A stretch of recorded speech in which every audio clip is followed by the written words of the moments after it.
नमस्कार मंडळी। तर आज आहे आपल्या मोदकांच्या सीरीजमधला दिवस 5वा आणि आज केलेले आहेत हे काजू मोदक। बाप्पासाठी खास आहेत, तर चला तर मग बघूया कशा प्रकारे केले आहेत ते। तर सुरुवातीला इथे आपल्याला काजूची एक बारीक पावडर करून घ्यायची आहे। तर यासाठी मी साधारणतः पाव किलो एवढे तरी हे काजू असतीलच, तर ते आपल्याला मिक्सरला बारीक वाटून घ्यायचे। आता हे वाटताना कंटिन्युअसली चालू नाही ठेवायचं, ते बंद चालू करून अशा प्रकारे वाटून घ्यायचं आहे। कारण यामध्ये तेल असतं, तर ते त्याचा गोळा बनेल, तेल सुटेल, यामुळे आपल्याला पावडर हवी आहे, त्यासाठी तसं करायचं।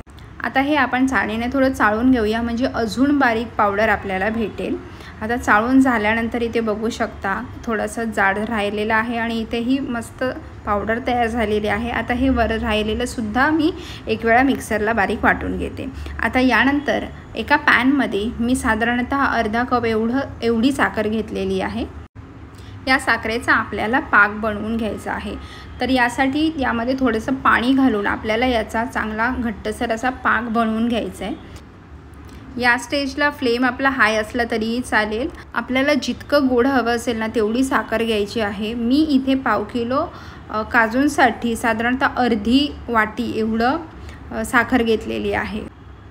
इथे बघू शकता माझा पाक किती घट्ट झालेला आहे तो। आता यामध्ये ही आपली काजूची जी आपण पावडर तयार करून घेतली होती ती ॲड करून घेऊया आणि मिक्स करून घेऊया या पाकासोबत। आता ह्या स्टेजला आपण गॅस बंद केला तरी चालेल, बंदच करा किंवा मग तो खाली करपू शकतो, यासाठी।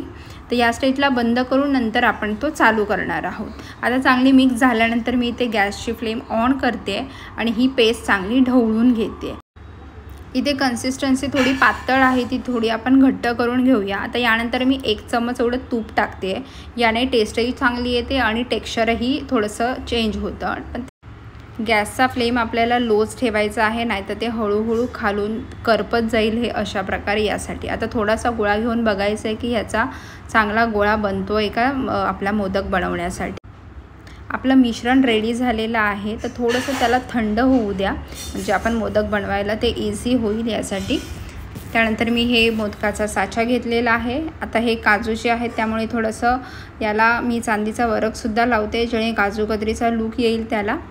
आता यानंतर हे असं थंड झालेलं आहे, आपलं थोडं जास्त थंड नाही करायचं आहे, थोडंसं गरमच ठेवायचं आहे, कारण हे मिश्रण जे आहे ते नंतर खूप सुकलं जातं, हार्ड होतं, यासाठी जेवढं गरम असेल तेवढंच आपले मोदक चांगले बनतील। पण जरी सुकलं तरी थोडंसं हाताला दूध लावून किंवा असं थोडंसं दूध शिंपडून याला आपण पीठ मळून घ्यायचे। तर बघू शकता किती सॅटिस्फाईंग आपला हा मोदक तयार झालेत। अशा प्रकारे हे मी सगळे मोदक तयार करून घेते।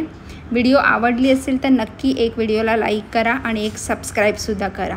आज होता दिवस 5वा, या आधीचे व्हिडिओ बघितले नसतील तर नक्की बघा। व्हिडिओ पाहिल्याबद्दल धन्यवाद।